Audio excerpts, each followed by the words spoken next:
Tuturo po natin ngayon ang mga chords C.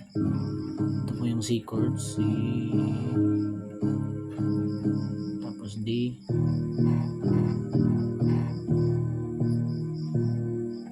E major, F, G, G major, A major, B, B major.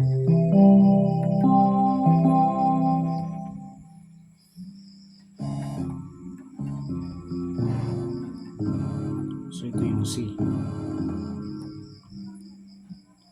So paano malalaman natin ang mga chords?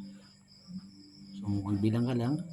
Ito C, D, E, F, G, A, B, C. So higher C.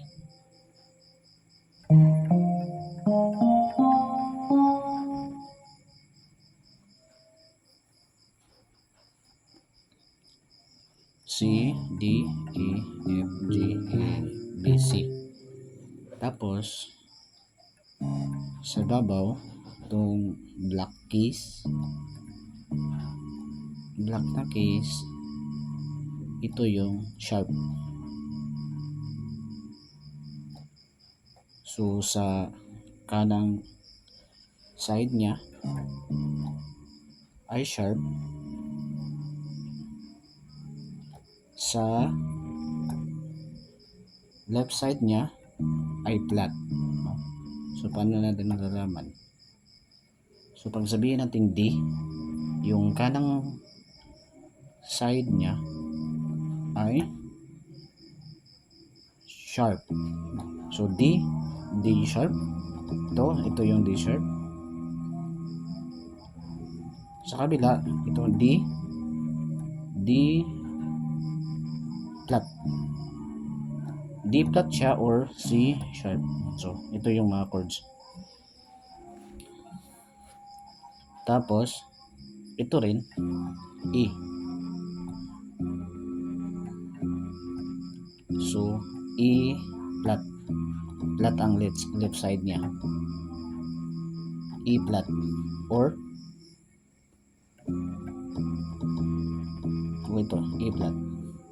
Tapos F, ito F, F sharp. Yung right side niya na keys.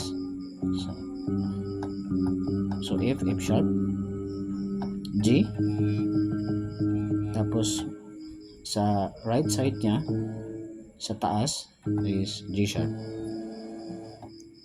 E, G sharp siya or E flat. The left side, kung left side siya, pwede siyang tawagin G sharp or E flat, E flat or B or B flat.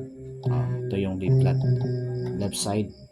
So left side ng B sa taas, so ito yung B sharp.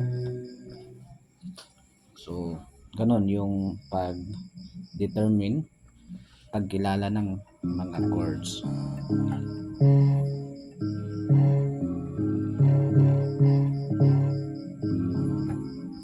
So sa chords, sa mga beginners, pwede rin to C. Pwede rin ganito C, tapos D, tapos E, tapos F sharp, tapos G sharp, G, tapos A,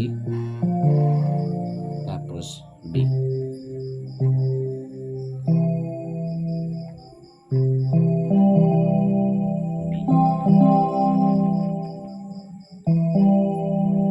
Ito yung B.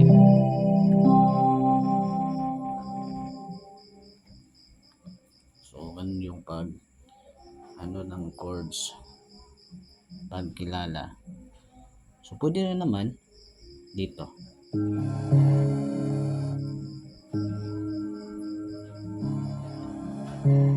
See, o itong chords na to.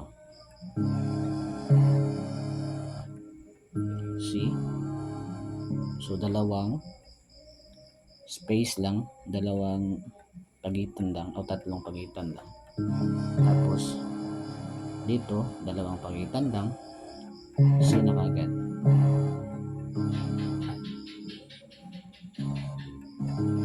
So ito yung C. So ganoon din naman sa ibang mga chords, pwede din ito D, D or D.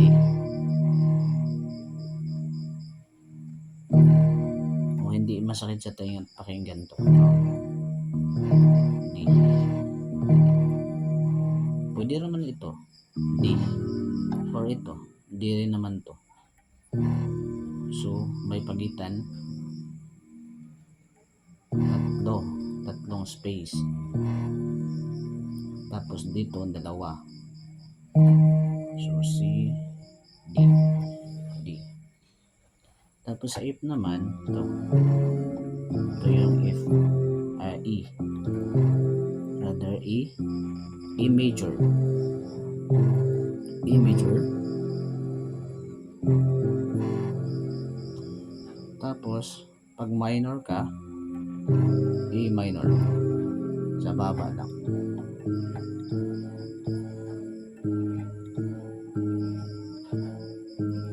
So lagi nating tatandaan na ang minor ay palaging -1 ang ano niya, step.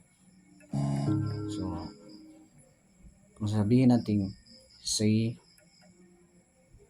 minor, so C minor ito,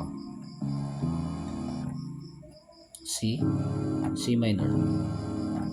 So -1 ang sa gitna, C or C minor. Ito yung C minor. Tapos ito D major. Pag D minor ito, so one step lang dito sa gitna, -1. So backward ka one step, so D minor. Ito yung D minor. So easy lang, no? So D major, tapos D minor,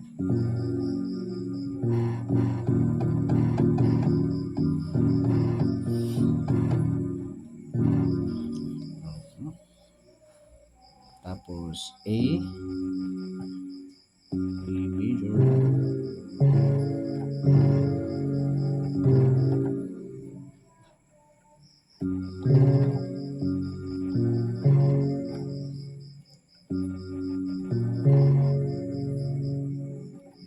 ito rin yung F,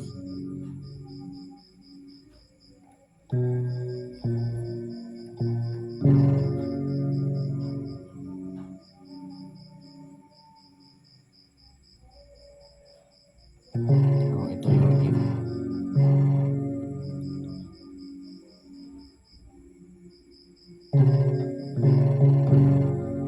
At F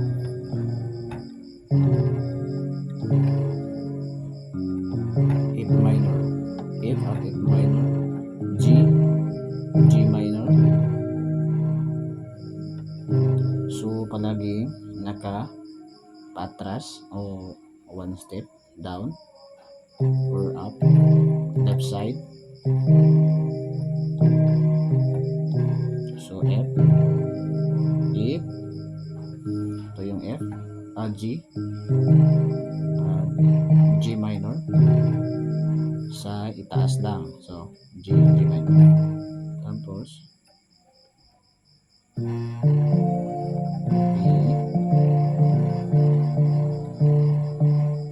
A minor, A major. So baliktad to. So pag major is A.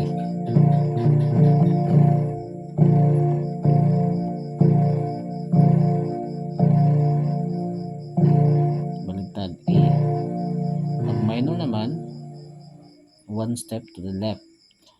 No? So, count ka lang 1. So, A minor. So, A major, pataas. A minor, isang step lang. A minor. Tapos, B major.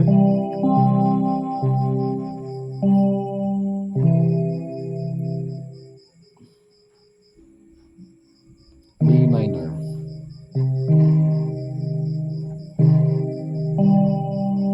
Ito yung B minor.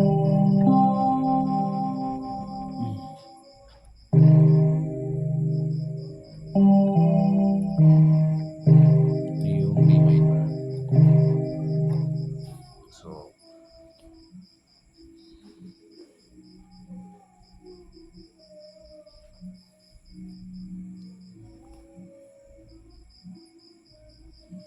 So, easy lang, no? So, balik natin. C, D,